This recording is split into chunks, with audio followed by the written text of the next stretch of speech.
In rock and roll, the fall from grace can be brutal. One day you're selling out stadiums, the next you're a punchline, a cautionary tale, yesterday's news. But the greatest bands in history share one thing in common: they refuse to stay down. Today on RockTier, we're counting down the top 10 greatest comeback albums in rock history. These albums didn't just represent a return to form, they were statements of defiance, proof that reports of their demise were greatly exaggerated. These are the comebacks that silenced the doubters, revitalized careers, and in some cases produced the best work of a band's entire catalog. What defines a comeback album, you might ask? A true comeback album must follow a specific narrative arc: fall, doubt, and rebound. We're not talking about bands taking a few years off and coming back strong. We're not talking about reinvention albums or late career triumphs. The following key elements must be present. First, a demonstrable decline in the form of commercial downturn, critical backlash, cultural irrelevance, or multiple albums that underperformed. Second, a measurable resurgence, a significant commercial rebound, critical reappraisal, a cultural reset, or a sustained second peak. And third, there must be a trigger event that preceded the comeback, such as a lineup loss, public backlash, hiatus, tragedy, or industry doubt. We scored each comeback album across 4 objective metrics, including severity of decline at 30%, magnitude of resurgence at 35%, cultural impact of the comeback at 20%, and adversity factor at 15%. Before we dive in, make sure you're subscribed and hit that like button. It helps us keep these deep dives coming. And stick around until the end. We have some honorable mentions that just barely missed the top 10. Let's get started. Number 10, Vapor Trails by Rush. By the late 1990s, Rush seemed finished. Neil Peart, the band's legendary drummer and lyricist, had lost his daughter in a car accident in 1997, followed by his wife to cancer just 10 months later. Peart walked away from music entirely, embarking on a 55,000-mile motorcycle journey across North America to process his grief. Geddy Lee and Alex Lifeson didn't know if they'd ever play together again. The band had been silent for 5 years, an eternity in the music industry. Fans assumed Rush was done. The progressive rock titans who had dominated the 1970s and 80s seemed like a closed chapter. Then came Vapor Trails in 2002. Recorded with Peart back behind the kit, the album was raw, stripped down, and emotionally charged. Gone were the synthesizers that had defined their 80s sound. This was 3 musicians in a room, channeling pain into power. Vapor Trails debuted at number 6 on the Billboard 200, Rush's highest chart position in over a decade. Tracks like One Little Victory and Earthshine proved the band still had fire. More importantly, it reignited Rush's career, leading to another decade of successful albums and sold-out tours. This wasn't just a return, it was a resurrection. After unimaginable tragedy, Rush came back stronger, proving that the power trio was far from finished. Number 9, Death Magnetic by Metallica. Let's talk about how far Metallica had fallen by 2003. Saint Anger was a train wreck, an album so poorly produced and creatively misguided that even die-hard fans turned on them. The snare drum sounded like a trash can lid. The songs were unfocused and bloated. Lars Ulrich's anti-Napster crusade had already alienated a generation of fans, and now the music itself was indefensible. Critics savaged them. Fans called them sellouts. The band that had defined thrash metal in the 1980s was now a punchline. Even their documentary, Some Kind of Monster, revealed a band in complete dysfunction, therapy sessions, ego clashes, and creative bankruptcy on full display. Then came Death Magnetic in 2008. Metallica brought in Rick Rubin to produce, and the result was a return to their thrash roots. The album featured long, complex song structures, aggressive riffing, and Kirk Hammett finally unleashing guitar solos again. Tracks like The Day That Never Comes, All Nightmare Long, and the title track felt like classic Metallica, lean, mean, and furious. Death Magnetic debuted at number 1 in 32 countries and sold over 490,000 copies in its first week in the US alone. It was certified double platinum and reminded the world why Metallica had become the biggest metal band on the planet. After years in the wilderness, Metallica reclaimed their throne. Number 8, The Rising by Bruce Springsteen. By the late 1990s, Springsteen's cultural relevance had diminished. His albums were selling respectably, but weren't making waves. The E Street Band had been on hiatus for years. He was still the boss, but he wasn't dominating the conversation anymore. Then September 11th happened. Springsteen channeled the collective grief and resilience of a nation into The Rising. Reuniting with the E Street Band and producer Brendan O'Brien, Springsteen crafted an album that served as both memorial and rallying cry. Songs like The Rising, Lonesome Day and My City of Ruins captured the emotional weight of the moment while offering hope and defiance. The album debuted at #1 on the Billboard 200 and went double platinum. It earned Springsteen the Grammy for Best Rock Album and re-established him as America's songwriter-in-chief. This wasn't just a comeback, it was a cultural moment. Springsteen reminded the world why he mattered. The Rising proved that great artists don't just entertain, they help us process our darkest moments and find the strength to keep going. Number 7. Brave New World by Iron Maiden. The 1990s were unkind to Iron Maiden. After Bruce Dickinson left the band in 1993, they brought in Blaze Bayley as their new vocalist. The two albums they released with Bayley, The X Factor and Virtual 11, were critical and commercial disappointments. Maiden, one of the most successful heavy metal bands in history, seemed to be fading into irrelevance. Grunge had killed the commercial viability of traditional heavy metal. Maiden's touring numbers were down, their label support was waning. The mighty Iron Maiden, who had sold out arenas worldwide in the 1980s, were now playing smaller venues to mixed reviews. Then in 1999, Bruce Dickinson and guitarist Adrian Smith returned to the fold. The reunion lineup hit the studio and emerged with Brave New World in 2000. The album was a masterpiece. Tracks like The Wicker Man,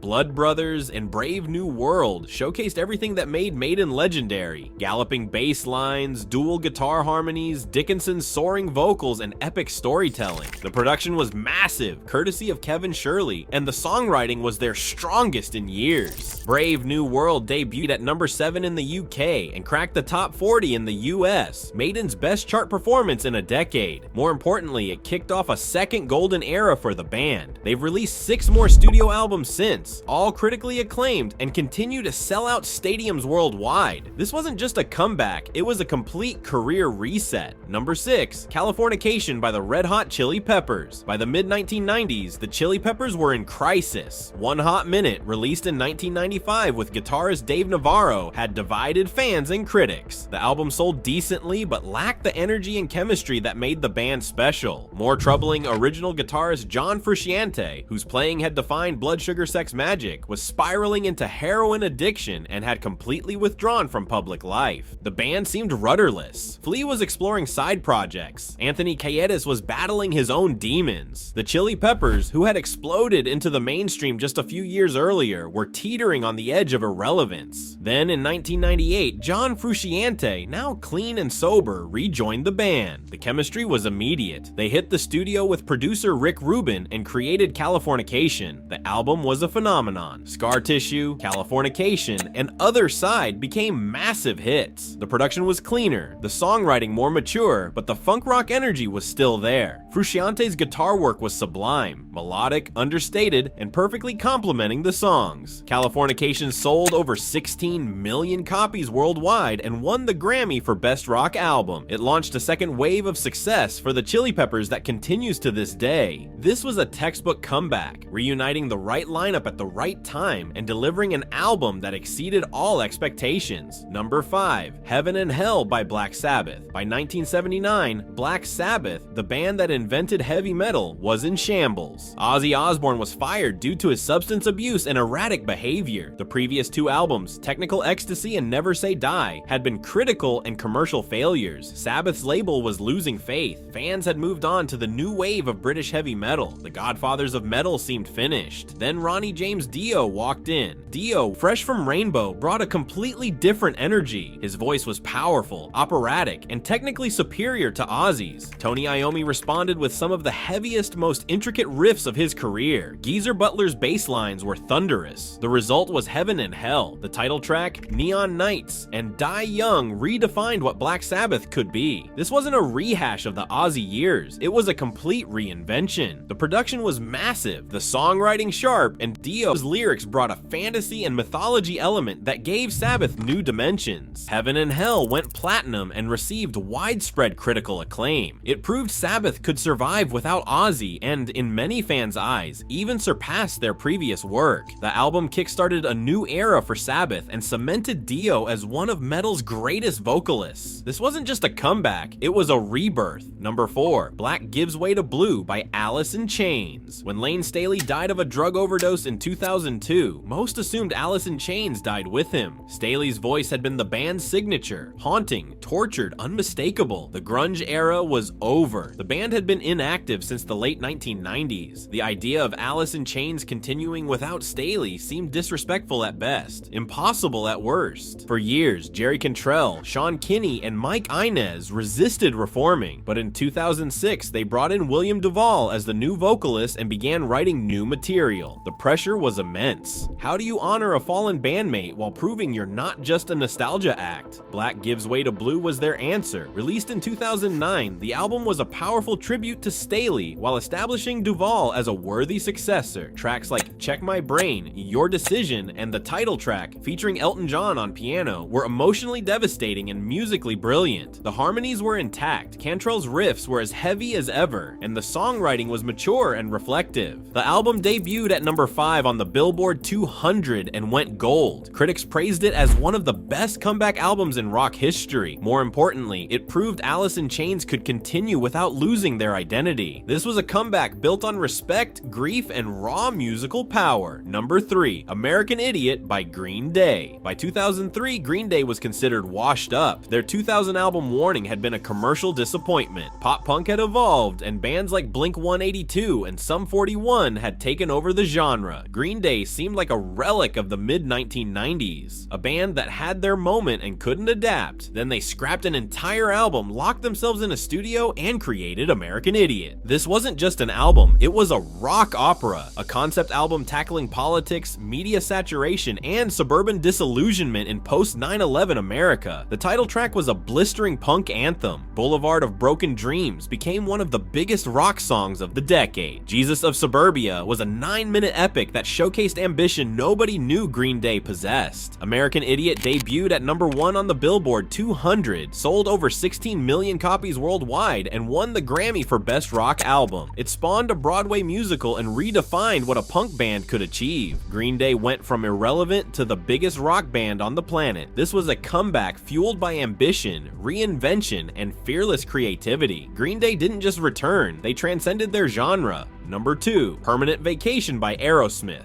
Let's be blunt, by the mid-1980s, Aerosmith was a joke. Years of drug abuse had destroyed the band. Joe Perry and Brad Whitford had left. Steven Tyler was strung out and unreliable. Their albums were bombing. Done with Mirrors, released in 1985, barely cracked the top 40. The band that had dominated the 1970s was now playing half-empty clubs and state fairs. MTV wasn't playing them. Radio had moved on. Younger bands like Motley Crue and Def Leppard had taken their place. Aerosmith was widely considered finished, a cautionary tale about excess and decline. Then came the intervention. Tyler and Perry got sober. The classic lineup reunited. They brought in producer Bruce Fairbairn and outside songwriters to help craft radio-friendly rock anthems. Permanent Vacation was the result. Dude Looks Like a Lady, Ragdoll, and Angel were massive hits. The album went 5 times platinum and reintroduced Aerosmith to a new generation. MTV played their videos on heavy rotation. Radio embraced them. The band that had been left for dead was suddenly the hottest act in rock. This kicked off the most commercially successful period of Aerosmith's career. Pump, Get a Grip, and the Armageddon soundtrack followed, cementing their status as rock legends. Permanent Vacation wasn't just a comeback, it was a complete career resurrection. Number 1, Back in Black by AC/DC.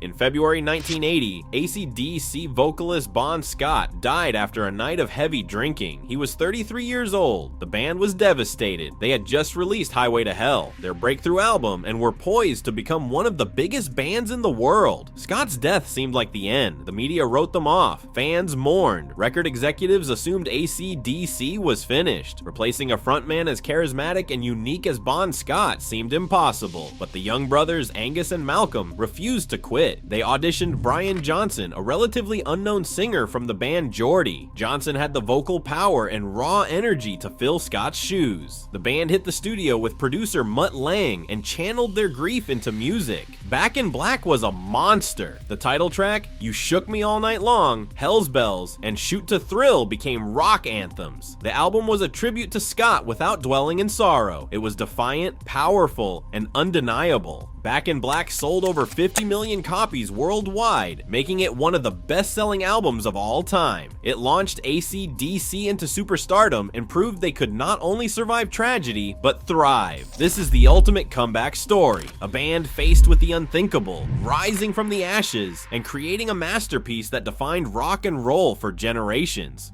Honorable mentions. Before we wrap up, let's give some love to the albums that just missed the top 10. Number 11, Painkiller by Judas Priest, a ferocious thrash-infused metal album that saved the band after the disastrous Turbo and Ram It Down era. Number 12 is The System Has Failed by Megadeth. Dave Mustaine's triumphant return after nerve damage nearly ended his career. At 13, Zeitgeist by the Smashing Pumpkins, Billy Corgan's reformation of the band after years of solo work and diminished relevance. Number 14, 13 by Black Sabbath, the original lineup's final studio album, reuniting Ozzy, Tony, and Geezer for one last triumphant ride. And number 15, The Final Frontier by Iron Maiden, proof that Maiden's resurgence wasn't a fluke, delivering another stellar album a decade into their second golden era. These albums all represent incredible comeback stories, but they didn't quite have the same combination of decline, adversity, and resurgence as our top 10. There you have it, the top 10 greatest comeback albums in rock history.